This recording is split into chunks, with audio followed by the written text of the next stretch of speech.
In sum, the system is broken, and everybody knows it. Unfortunately, reform has been held hostage to political posturing and special interest wrangling, and to the pervasive sentiment in Washington that tackling such a thorny and emotional issue is inherently bad politics. President Obama this morning correctly identifying the pervasive issues that face politicians, maybe not, though, navigating a solution. Top Line begins right now.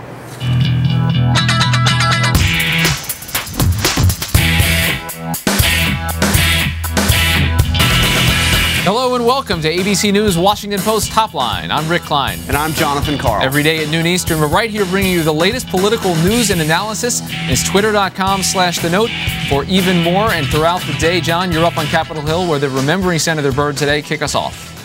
The war over the war funding. Right now in the House, they are just a day away from going on their 4th of July recess, Rick, and there is no sign of agreement on funding for the war in Afghanistan. The problem is Republicans are objecting to extra funding not related to the war in the bill, and there are simply not enough Democrats anymore on their own to support the war. This is the piece of the argument that got papered over in the Petraeus confirmation earlier this week. They change generals, they don't change strategies, and there's a lot of House Democrats who aren't happy about how things are going. Next up, immigration beration. As we said, President Obama out there this morning giving what is actually his first speech as president on the subject of immigration, but he doesn't put a lot of new chips on the table, and this is just going to fuel the critique that those on the left and the right are both saying, that he hasn't put enough of himself on the line, hasn't put forward enough of the ideas that can actually break a very significant logjam. And Rick, what people will tell you in both parties on Capitol Hill is that it is impossible to pass an immigration reform bill before the election. And let me tell you, it's going to be even harder, if it can be harder than impossible, after the election when there are fewer Democrats up here. Next up, making history. The Siena Research Group is out with its latest ranking of presidents. This always gets a lot of attention when it comes out. Take a look at the rankings, though. Number 1 this time, FDR, beating out Abe Lincoln. Teddy Roosevelt coming in as a surprise, too. But look where Barack Obama is. If you look at the next one, Obama actually is ahead of Ronald Reagan. And, by the way, so is Bill Clinton. Now, this is obviously going to be pointed to by conservatives as a poll that may tell us more about academic historians. This is a survey of 200 historians than it does about presidents. George W. Bush is number 39 out of 43 here. Just at the dead bottom of almost every category, only a couple of folks like Pierce Harding, Buchanan, and Andrew Johnson, of course, the impeached president, who've done worse. You're right. It says a lot about the historians, perhaps maybe more than the presidents themselves. And finally, and John, let's also talk about Al Gore. The fourth headline today is reopened, and that's the case against Al Gore out in Portland, Oregon. The National Enquirer reported on it, and now the Portland police say they are going back into it. And it doesn't look good for Al Gore, although it doesn't look good for this accuser necessarily either. Not any real suggestion that this is a serious allegation, but it is being reopened, and the Gore folks say they're actually welcoming it. Yeah, and by the way, the Portland law enforcement says this case looks very weak, but nonetheless, it is going to be reopened, and that is embarrassing for Gore. All right, well, we started on Capitol Hill, where Senator Orrin Hatch joined us just a few moments ago talking about the Kagan nomination. Take a look. All right, Senator Hatch, thank you so much for joining us. I believe now, with the departure of Justice Stevens, you now have been part of the confirmation process for every sitting member of that court. Well, they've all had to go through you. As soon as Elena Kagan goes on, that'll be true. And how many times have you voted no on a Supreme Court nominee? Only once, and that was against Sonia Sotomayor. How is Orrin Hatch going to vote on the Elena Kagan nomination? I'm still mulling it over in my mind. I have to say there are things that really bother me. And there are a lot of things I think are very good about her as well. She's a very intelligent woman, very personable, not afraid to express her viewpoint, except she didn't express any of her own viewpoints. She expressed a lot for the administration. But you voted yes on Solicitor General nomination. Is there any chance you'll vote yes this time? Any chance? Keep in mind, the Solicitor General's nomination is for a job that only lasts a certain amount of time. This is a lifetime appointment to the most important court in the world. And she'll be one of 9 people. And so, you know, it takes a little extra effort. And because I voted for her for Solicitor General doesn't mean that I will vote for her for the Supreme Court. The other question, Senator, that of course is going to be presented to Republicans is whether you see an extraordinary circumstance, something that might warrant a filibuster. Anything in your mind that stood out over these last couple of days that might make it not just worthy of opposition, perhaps, but an extraordinary circumstance? Well, the only ones who have ever filibustered a Supreme Court nominee are the Democrats. Is that going to change this time? Republicans aren't going to filibuster her. I don't think most Republicans don't believe in it. I have to say that our president was one of those who did filibuster a Republican nominee. So I don't think you have to worry about Republicans doing that. I think that would be an unheard of, dirty thing to do at this point. What has happened to this process? I mean, you've seen it up close. Scalia was confirmed 99-0. Ruth Bader Ginsburg 96-3. Kagan will be confirmed. I'm sure you agree with that. But there's going to be, virtually the vast majority of the Republican caucus is going to vote no. Well, the Republicans are getting chewed up in the media because they haven't been nasty enough, apparently, for some in the media. The fact of the matter is we aren't nasty about these things. It all began with Bork. The Democrats smeared Bork. There's no use kidding about it. It was vicious. It was reprehensible. It was something that I think people don't get over easy. And then came Clarence Thomas. There were some other things in between that generally aren't talked about, but nevertheless were really bad things.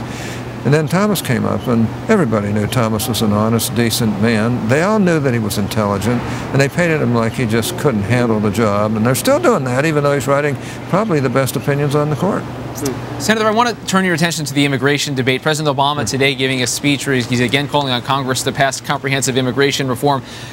You've been watching this closely from your perch on the Judiciary Committee. Has anything changed substantially politically that would suggest to you that there's a realistic chance of getting this done, or has President Obama not done that work? Well, the president's in trouble, and so what are they doing? They're pandering to the Hispanics in this country and others by pretending that they're going to do something about immigration. Now, let's just look at that.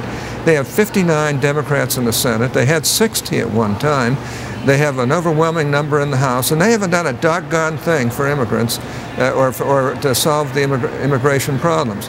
And now they're talking about even distorting the law by using some of the laws that you use in case of humanitarian concerns and just sweepingly bringing a lot of people into the country, even though they have come here illegally. Now, that kind of stuff really gets on my nerves. And I'll be honest with you, the administration's way out of line on some of this stuff. And I hope our friends throughout this country, the Hispanic people out there, realize the cynical game that they're playing. It's just awful. So the bottom line is we are not going to see a comprehensive immigration reform bill in this Congress. It sounds like it's going to be tough to see one in the next Congress either. Jonathan, you're one of the most knowledgeable people that come around here. You ask some of the best questions, and you know doggone well there's no way they can put an immigration bill through in the remaining days that we have in this Congress.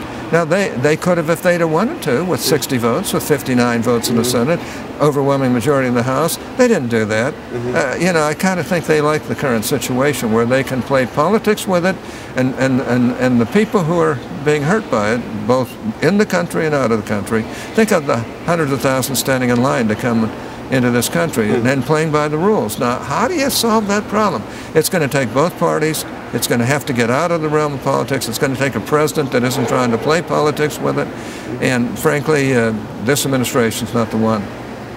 Senator, in the time we have left, let's play a little politics. And you're a guy that likes to just cut through all of the bluster and the blather. I want to ask you the 2012 question. Is Mitt Romney the Republican frontrunner right now in your mind? Yeah, I think Mitt Romney would be a tremendous president. First of all, he understands economics. Secondly, he's a gutsy guy. He's extremely bright. He's extremely personable.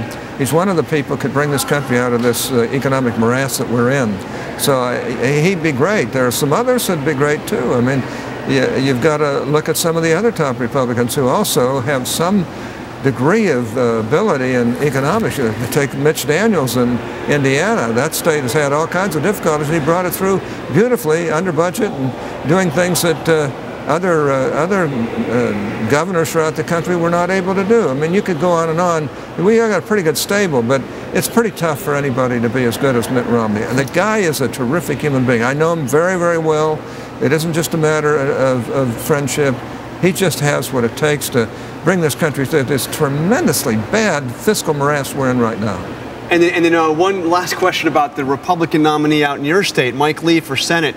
Yeah. Obviously, your colleague, Senator Bennett, basically hounded out of the Republican Party, hit very hard because he was a guy that occasionally worked with Democrats. My question to you is, will Mike Lee, assuming he wins and ends up a senator here, be in for a little bit of a rude awakening? It's pretty hard to get anything done, as you know, here without working with those on the other side of the aisle. Well, Mike Lee, I've known him since he was my page here in the United States Senate.